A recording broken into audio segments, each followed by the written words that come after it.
What is a HIPAA authorization and why do I need one for my estate plan? My name is Andrew Ayers. I'm an estate planning and business law attorney with offices in Edina, Minnesota and New York. And today we're going to talk about an important part in your estate planning toolbox, a HIPAA authorization that should be in with the rest of your important documents. When I review older estate plans for clients who drafted them years ago, this is often a document that was overlooked. Now, of course, if it's before 1996, when HIPAA was enacted, there was no such thing as a HIPAA authorization. But since that time, we've started using HIPAA authorizations. You've probably encountered them at your doctor's office. It's in that stack of papers they give you on the clipboard to fill out. One of them will say HIPAA authorization. And what that allows for is usually the doctor's office and other people that you designate to have access to your medical records. So while you're used to using these at your doctor's office, you may be wondering, why would you want one with your estate plan? What does a HIPAA authorization do? Well, what a HIPAA authorization does is it grants family members or other people you choose access to your medical records. Now, you may be wondering, why would I even need that? If you become sick and you're unable to speak for yourself and you need medical decisions made, you hopefully have created a healthcare directive or a healthcare power of attorney that appoints somebody, usually a family member or your spouse or somebody close to you, to make those medical decisions. But we want to make sure that beyond just making medical decisions, they have access to your medical records. We do that so that they can make an informed medical decision. They want to know what the records say, what the doctors found, before they decide what the medical decision should be. Depending upon the form you used for your healthcare directive or healthcare power of attorney, there may be a provision that actually offers HIPAA authorization to your medical records.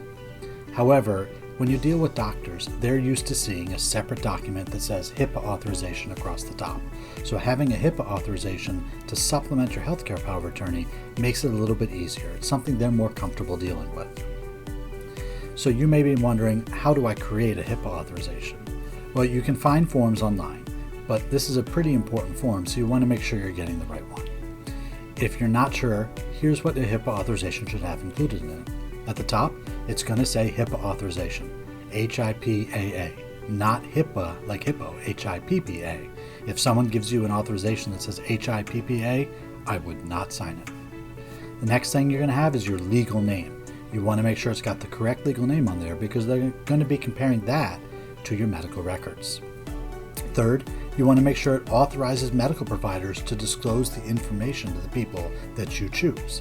You don't want to miss this step. You may just offer access, but you need to make sure it's also being disclosed. Fourth, you want to look at dates of effectiveness. When does the HIPAA authorization go into effect and when does it end? And finally, it usually has an expiration date, normally 2 years later. However, you can play around with that.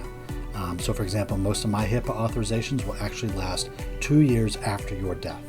The reason we do that is so that if there's any kind of questions about what happened when you're getting medical treatment in the hospital, maybe they want to look at a medical malpractice claim, you want to make sure that they have access to those medical records after you're gone.